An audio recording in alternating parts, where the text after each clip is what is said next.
বন্ধুরা আমি Nilima cooking show থেকে আজকে বানাতে চলেছি যে ঝিঙা আলু দিয়ে মাছের ঝোল। একদম পাতলা ঝোল পাতলা ঝোল হবে না, মাখা মাখা হবে।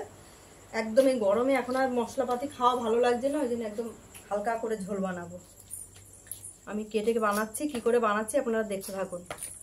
আমি এইভাবে ঝিঙাগুলো কেটে নিচ্ছি, সব ঝিঙাটাই আমি এইভাবে কেটে নেব। যে বন্ধুরা আমি এই মাছ দিয়ে অল্প করে একদম মাখা মাখা ঝোল করব। বসিয়ে দিয়েছি কড়াই, কড়াইটা গরম হলে আমি এবার দিয়ে দিচ্ছি তেল পরিমাণ মতন। তেলটা গরম হোক, আমি মাছটা নুন হলুদ মাখিয়ে রেডি করছি।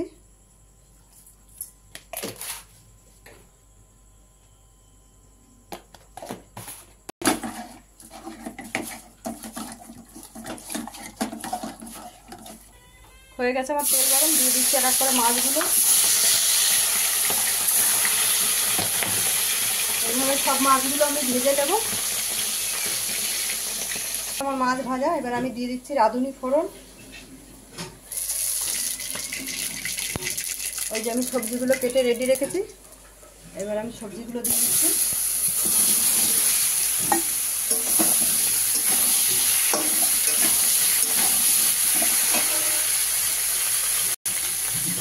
দিয়ে দিলাম পরিমাণ মতো নুন।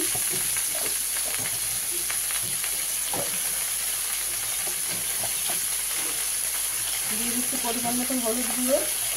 আজকে কোনো মশলা দেবো না, এটা মশলা ছাড়াই রান্না হবে, সেটা দারুণ হয়।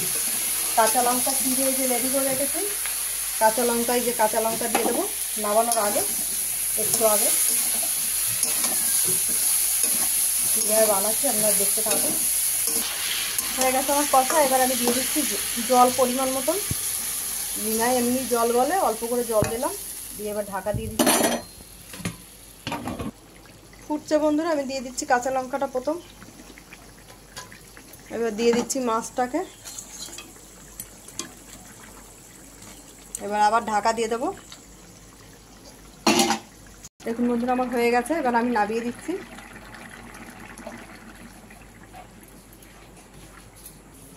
দেখুন বন্ধুরা আমার হয়ে গেছে, এই যে আপনারা দেখে নিন, এরকমই খুব ভালো হয় খেতে। আপনারা বাড়িতে ট্রাই করে দেখতে পারেন, কোনো মশলা নেই, কাঁচা লঙ্কা নুন হলুদ ব্যাস।